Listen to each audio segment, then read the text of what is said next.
Map selection, game 2 is going to be the BOE Sky Temple. It is going to be BTG taking us to Sky Temple. That's an interesting choice, given their last performance on the map. Is that where you try to just simply redeem yourself for the last game that you played there, or is that them believing that this is legitimately the best shot that they have? Because this is really very surprising to me. I feel like this is a little bit about just the, not so much maybe the redemption or the approach, but more of like on a map like Sky Temple, you can get away with just raw brawling. And yeah, if but you, then you would go for Battlefield, right? Kinda, I don't know, but again, KSV like literally created the 8-minute game on Battlefield of Eternity. Yeah, but if you want to brawl, that's the map to go for. No, you're right. That's the best place to get the battle, but do you maybe think that against CE, when they were obliterated, they said, okay, guys, we made those mistakes. Let's try to fix that. We know that against KSV, it's probably going to be a rough ride anyways, but let's try to just apply what we learned from the CE game and see how it measures up against the best team in the world. I think I would hope to see, that being the justification for it, because even if it is the core strength of BTG on a map like Sky, we've talked about it, Korea, whenever they feel confident, like how much they like enjoying the map and snowballing it, which displayed pretty effectively. Ballistics versus Roll20. It's going to be done so here. Surprised at how slow this first pick is, though, for KSV. Maybe thinking a bit. I want to throw something else out, because every single time we see these guys on camera, they already look beaten down. And that starts to break my heart a little bit. But of course, if you are in that spot, it is pretty rough. But the one thing I want to point out is they have their practice room right next to Fnatic, to Roll20.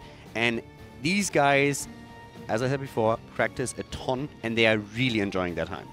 It doesn't come across when you look at their faces on the camera right now, but they are pretty much out there when it comes to the noise level in the practice area. So these guys are celebrating their games, and they are practicing a lot.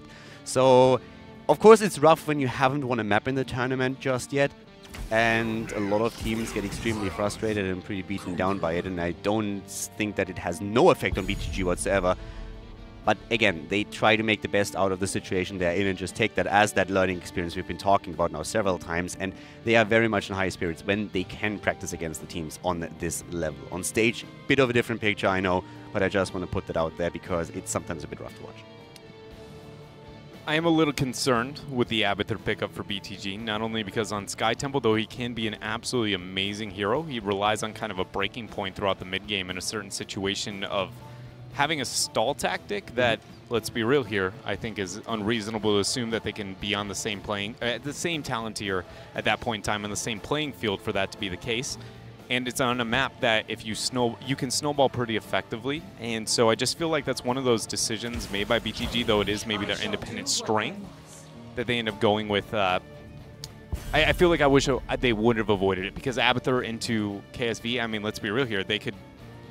In the past, they would just like Illidan take your front walls, win the game before it even matters. They aren't going to here with the Dahaka Alexstrasza rotation, but now here's the thing. I agree on your reasoning, and I think going against KSV, you might make a bad situation worse.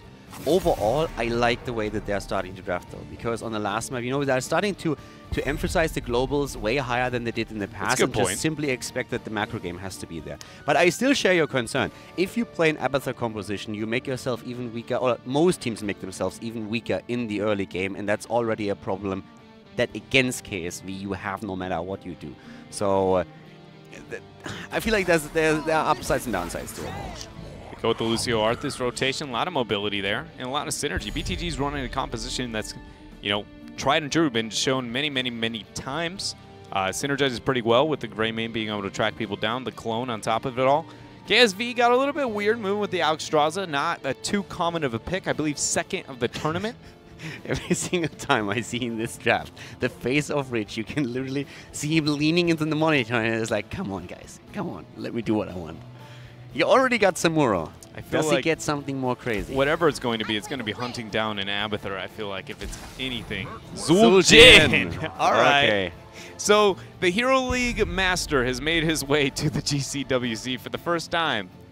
But it's still fairly within the realms of normal. Yeah. Of normal. We can make a good composition happen here. We take a hero that is maybe not top priority in his role, but he's still up there, and we can make that work. I mean, I'd be willing to say that maybe even the Alex Strasser or Diva are debatably weirder than seeing the Zul'Jin, even though we've seen both of those picks in this tournament over that of the Zul'Jin. Last pick, Tyrael for BTG. Big argument for Alex Strasser was always Infernal Shrines, and she hasn't really shown the results there that a lot of players expected, and the teams have more so moved away from her now. And we're seeing her on Sky Temple, so yeah, I would agree. I would say she's more surprising to me in that situation than Zul'Jin. Alex Strasser does provide, you know, why we see her on Infernal Shrines, because the reliability of being able to get that heal that she sets onto the ground. On Sky Temple, double support used to be a thing because of the sustained fight around the objectives for so very long, and she kind of accents that playstyle. Sky, you still have that. We're going to stick around here for a short period of time, and as long as we control this, we're, you know, bettering ourselves and obtaining the map objective. You know, I didn't expect to see her stand out on a map like Sky, but again, with KSV's dominance here, no surprise that they're willing to pick this up. I'm okay with the draft on the side of BTG, though. Oh, yeah. I like it way more than what they drafted in the first 2 days. I really feel you can show that there's progress with the team. Yes, they will most likely suffer at the hands of KSV if, I mean, if not all of a sudden reaches a stroke or something. So, yeah. Are we expecting the guillotine? Oh, yeah. Just go flat guillotine. No, not even taking a question if they're going to mix it up even more so. Do you expect anything else? I mean, no, I expected the guillotine. At this point, Caldor, I'm ready for the game. I'm just we've seen the draft. It is a little bit wild. KSV is, in fact, doing exactly like we thought they would. But in the blue, it is going to be BTG looking for the first win of the tournament. It's going to be ST on Greymane, A on Abathur, 619 playing Arthas, Tyrael played by ZJZ, and MJ on Lucio. Yeah, the Slugger already dancing here. I'm liking it. So, yep, they're enjoying the early stage. KSV Black, on the other hand, to the right with Tist on Diva, Reset on Dehaka, Rich asking, you want X? He's on Zul'Jin, Kyoja on Alex Strasser, and Sake on Tassadar. Something about the way that you ask me if I want Axe with your accent is just, it just doesn't have the same appeal as the troll accent. Yeah, I was thinking about it for a second if I want to try and make a troll impression, and I thought, okay, I'm way too bad at this, and I'm not going to embarrass myself, you know. Even more than I normally do, so in that case I was just like, okay, let's let that slide. You know, and this is Protection in Death right there at level 1. That is not even in death, picked up by Tyrael, which is going to be 50% your maximum HP shielding for 10 seconds after his passive explodes. It's a very, very good tool to be able to help with these dive-style compositions that BTG has. It makes you even more valuable when you're fighting for the boss. It very much does. It actually pretty much just makes it's insane how much boss control it provides. Yeah. It really just makes it to where the team fight is almost unwinnable for that 10-second duration unless somehow, you know, BTG gets too far out of position before that point or is down maybe a major talent tier. It has been out of the meta for a long while. Hasn't really kind of shown up since about the Spring Global Championship of about a year and a half ago. I mean, we figured the strategy out. The only thing that BTG is going to do is they hit level 10 and then they throw themselves at boss every single opportunity they get. Rich under a lot of pressure. Oh, BTG. first blood. Get first blood. They're going to get Tis at least out of mecha form. Howling Blast maybe a smidge too early there. It's going to allow Tis to get the retreat. Sake coming in with a little bit of poke, thwarting BTG back. And we got the first shrine phase. Yeah, and BTG not only getting first blood, they just got the first blood against Rich. Yeah. Taking out Zul'Jin. Get good, son. Did you actually just tell Rich to get good at the video game? I heard he was okay. I mean, it's pretty good. I mean, at this point, BTG gets the kill in the early game here. And, of course, now, as you said, the temple phase is on. And with BTG getting that kill, they have a little time window here. Rich needs to be careful. Alex Strasser popping in, going for the dragon. Diva moving into the back line. Abathur helping out as much as possible on Greymane. But here comes Tist with the defense matrix. But in the meantime, we still have up to the top lane. Tyrael getting shots for his team. A lot of shots here for mid, and the fact that BTG ended up getting those shots on top are a little bit slow. KSV is going to capitalize and make the transition up towards top with what looks like all 5. At least Abathur is sitting on bottom, gaining a lot of soak for the members of BTG. If they can stall this out, this is going to be really good for them. Yeah, definitely. And in the meantime, we have Zul'Jin on level 1 with Recklessness, and then going into Armani Rage. It's definitely going to help, especially if they're heading straight later on into the guillotine, which we would definitely expect here. Rich trying to make a couple of flashy plays. Ever seen an Abathur get guillotined over the wall? One of my favorite things. Oh yeah, I feel at this point A needs to make sure that that doesn't happen. It just feels bad when it happens. It very much does, but we haven't gotten to 10s yet. We haven't even seen the situation, and the pressure is still being applied by KSV up into top. It's amazing how clumped as a 4-man KSV has been throughout this game, and it's actually costing them here with the pressure down below. 619 and ST end up getting a kill onto Dahaka. They're going to be slow on getting this pressure out, and this is a bit of the Abathur problem we were talking before, but BTG's playing miles better than game number 1. At least for the first 3 minutes, they're holding their own. BTG is playing miles better than the last time they played on Sky Temple against CE. I mean, this is completely different. They have just taken a slight talent lead against KSV, and they are currently leading 2-0 kills. No matter what KSV picked, that is still BTG playing way, way, way, way better than the past couple of days. And that makes me very happy for them. It's so awesome to be able to see that. They do end up going with that mule pick. A little bit curious considering how much focus into the team fight, but again, on Sky Temple, the objective does so much damage to the structures. You always want to be ahead in structural integrity. Mule, it tries to rely on that, but that's kind of that, you know, breaking pause point into the mid game I was talking about that Abathur wants to rely on, and it's just whether or not KSV is actually going to let that happen. We'll be looking to see if Mule gains any value in this game. We've been talking about experience. We've been talking about the 2-0 kill advantage for BTG.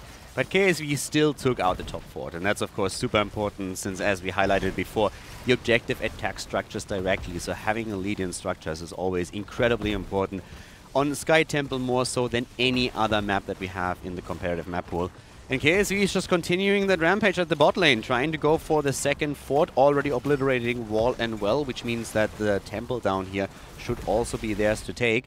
But we have BTG aiming for level 10 clearly. I mean, it's pretty obvious that what they are trying to do is just to soak all the lanes, make sure that they're not falling too far behind in experience. It comes at a cost though. They fall behind in structures. It's going to lead to KSV making a transfer out towards the mid lane. It looks like maybe looking to try and catch themselves of a gank, even though shots up on bottom. Dahaka is the man who's going to be getting those for KSV, and now they're going to apply pressure towards mid. This will be a triple fort down as BTG claims only their very first fort here on top. But they're still in this game considering they have an Abathur composition. It's really what happens when heroics are here for both teams. Can BTG still look as good as they have for the first 5 minutes of this game once that point hits? Yeah, and they already move back right now, and they will head into level 10 faster than their opponent, despite the fact that all of their forts are already down. So here we go. At this point, they are actually willing to engage into the fight right away. The Haka is still at the bot lane. Could burrow up to the top. We don't have copy used yet. Explosion being used, pushing them back, but that didn't get a lot of value. Didn't get a lot of value there. But the will be able to join into Mecha, or join back into his Mecha in a matter of seconds here. Yeah, those. It was a really curious situation there. BTG had the 10 advantage, but not necessarily everybody had enough mana to be able to bring the fight. I think it was Arthas who was sitting like about the 15%. And normally whenever you have the 10 advantage, you immediately go, yeah, we're taking this fight. And you can see KSV, they gave the respect, took one step back, and then tried to get that counter initiation. But we have to remember that they have a Diva Dahaka. They don't get to choose which fights they really want. Into a Lucio, Tyrael, and an Arthas, they can just walk away from every situation that gets hairy. But Sanctification and Sound Barrier is dropped. Rich is out of here. Rich is down, and that's not the only one that's going to die here. Tiz is also in trouble, and all of a sudden we have 4 kills against 0 in favor of BTG. That Sanctification was absolutely perfect. Rich, just before he died, used Guillotine and hit it on 3 heroes. That could have been insta-kills there right away, but the Sanctification was absolutely perfect. And BTG moves in to the for the boss. And keep in mind what we said earlier, Tyrael's #1 talent. Yeah, Tyrael has a lot of control here onto this boss if he ends up going down and hitting his passive onto everybody. But that means that KSV is going to try to ignore him. Drag ends up landing. 619 going through the choke. Kyocha dies. Boss is reset, though, in the full retreat. The drag there onto Arthas. And now KSV fights back with their first kill of this game. Yeah, Guillotine used to drop Arthas there in the end. And now we're having, or to at least get the original damage in before the kill was confirmed. But right now, 5 kills against 1. And BTG is... they're stepping it up. The one thing that I still have to say is we talk about them trying to play the macro game a little bit more, trying to get the value, split on the lanes, get experience, not fall too far behind. But at the same time, they lost their 3 forts early. So there's a couple of caveats to throw in there. But overall, if you look at the situation in the game that they end up in now, that is solid. Yeah, I look at it not so... Hold up here. They're going to be able to contest this. Keep in mind, Tyrael is going to be a big problem if he ends up going down. There's the Mecha explosion. 2 seconds for Sank. Sanctification doesn't go off, but Tist actually solo caps there after the Mecha explosion goes down. Tyrael was unable to get the value out of his passive, and everything crumbles now for BTG. That could have been actually a huge win for them if Tyrael gets the Sanctification off, and it was just a second short of coming off cooldown. If he gets the Sank and afterwards the trade value, they could have actually taken this. But KSV, they get the kills, they drop 3, 6 kills against 4 now, and that boss moves through that bot lane heavily as Dehaka takes the temple at the bot, and there is still another one active in the mid lane where the rest of the team of KSV is now headed. Even though that last team fight and the last couple of minutes haven't gone as smooth here for BTG, and you're talking about that this game is still not even though it looks at least experience-wise even, because so much structured damage has been done here by KSV.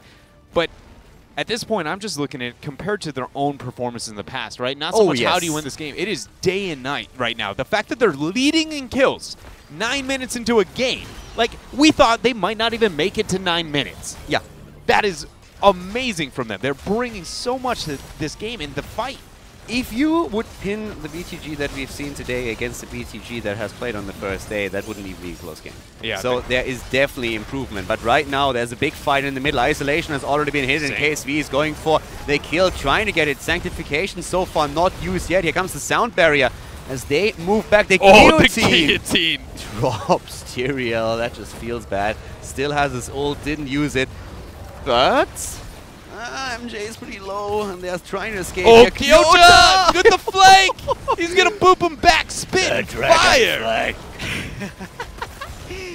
Oh my goodness. And I also, after watching Eldruins be thrown down and diving into KSV, after his death, realized I missed the color of the level 1. I had it backwards, and in fact, it is just even in death. So he went for the bonus damage and ability to spell afterwards. So a lot of boss control lost. I was incorrect. Feels bad, man. Yeah. That being said, it's not like it's changing the outcome of this game. Yeah, I went with it. You know, sorry. I don't have my same. To be honest, I would have actually liked it.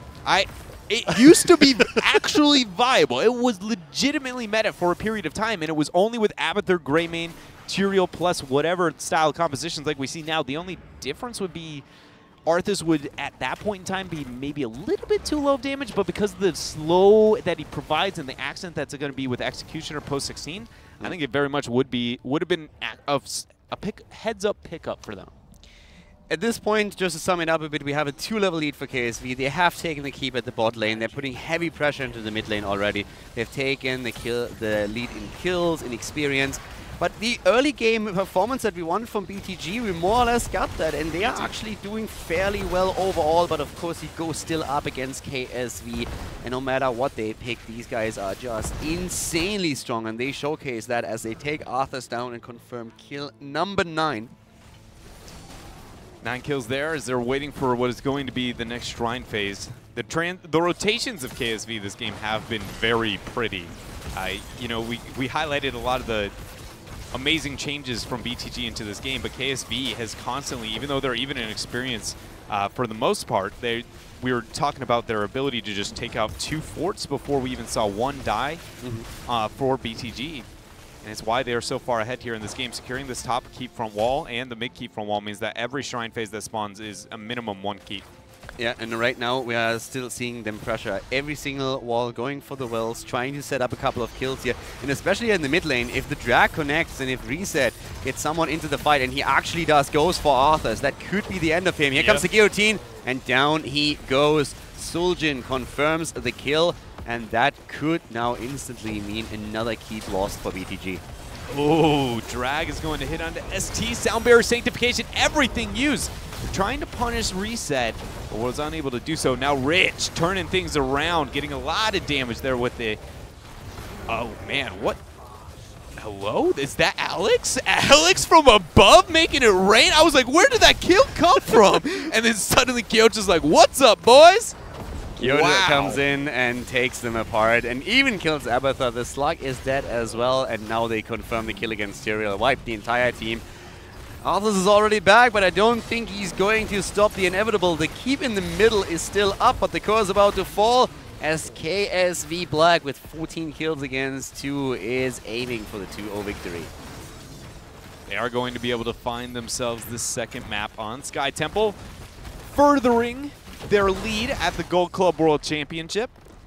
But BTG had the best performance that they've had so far in the tournament, having a lot of kills, not the most kills they've had in a game, but a surprising amount considering their opponent.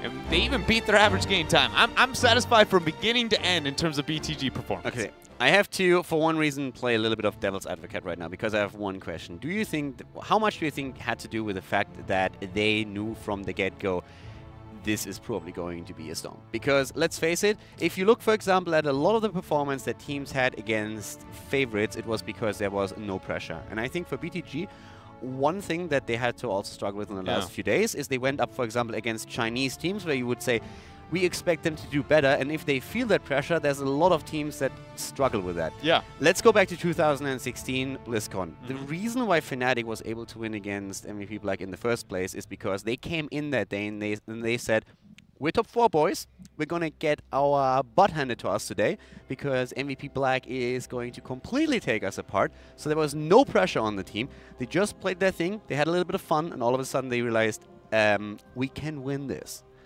How much do you think that played a role today, if at all? I think more than maybe people at home would figure at first glance. From a past competitor and shot caller, not having pressure against my opponent would have been drastically changed the way that I'm willing to approach the game. If you have nothing to lose, then you can hyper-focus on those individual aspects of the game that you want to be able to improve on and like try and capitalize on your opponent. And you aren't afraid to just pull the trigger, And any type of team fight, you go, we kind of have an advantage, let's just go. Whereas another opponent, you maybe give far too much respect. Also, can I just say the fact that Kyocha and Alex Straza got MVP is very impressive because very few supports have been winning MVP in this tournament. And I think he rightly earned it, not only by getting those kills, but the huge flank over that mid-shrine when he dropped down from the heavens, was like, just throwing the fire back. The last kill was also pretty cool. It was pretty dope. Let's just face it. Making it rain. But yeah, especially because you can really make the argument that even though they were the underdog in all the games that they played so far, there was still that, but what if? Yeah. What if we take a map? What if we just have that one draft that helps us? And if that nervousness that we've seen from other players and other teams played a role in the back of their head, but it was not really present against a team where no matter what we do, this shouldn't happen unless all the stars align, that could really have helped them a little bit. I hope that is not the only reason, because what I really want is them to show that performance against a team that they can actually, where they are a little bit close on actual skill level so that they have a legit chance of beating them. Yeah, and it's always, whenever we get to see those teams that kind of immediately open a tournament and show signs of struggling, but then you watch them improve and improve as time goes on. It's so easy to get behind, And so, like, we've seen bits and pieces of it here, but I do agree with you. It doesn't seem like everything kind of has come to fruition quite yet for BTG. And I think they still have time to make that a thing. Yeah, definitely. I would definitely agree with that. There's a few of the things happening in the tournament, and we've been all, from the get-go, talking a lot about that a lot of these teams need to just find themselves with a new lineup that they have and just find their identity and also the way that they play the game, since a lot of them had just recent role changes or new players coming into the team, so most of them will need a few weeks to really get to that final form. For now, we have... Oh, that's before our 6th round. Okay, so there we go. We have KSV and Ballistics all the way up at the top before today's games. And we look at what happened after some of these results. You know what? I went for the risk. I guess I got the reward. KSV, Ballistics, Dignitas sitting at the top there. I guess Fnatic tied along with Dignitas. A very clear gap on what is going to be most likely the winner's bracket versus the loser's bracket once we get to the knockout stage. That being the top 4 go to winners and bottom 4 going to the losers. China and North America, looks like that is going to be what happens there. I don't see many outcomes knowing that we only have tomorrow of group stage. And I don't know all the matchups off the top of my head. I guess we'll take a look at the standings to see if there's any way for that to shift, but I don't think it is the case. I personally love that Dignitas and Fnatic are still tied. After everything that happened, after the games where they went up against each other, they also tied. So this entire question about who's the better team here is still not completely resolved, even though Dignitas looks much more solid in the games they play, I'd say. I feel like my math today has just been absolutely correct. There was literally more than 2 points that separated the winners and losers, and just basic math says that's not even physically possible. I just don't know what's wrong with me today, Calder. Tomorrow, the matchups: Fnatic versus SPT, Ballistics versus KSV. Actually, that is going to be a gem. Korea versus Korea.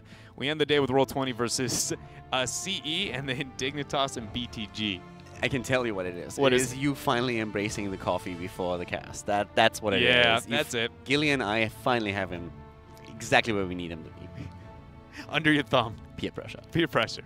There we go. No, but tomorrow, coming back, North America going up against China, we have exactly the match that we want. Yeah, the two teams where we want to know, okay, which one comes out ahead if they face off against each other, and we get that on the last day of the group stage, so that's going to be great. And we are ready to send it over to what is going to be the end of the group stage tomorrow, because, again, I am just the worst commentator in the world right now. That is it for us today. I'm sorry. I'm bad at life. And we will see you guys tomorrow at the GCWC.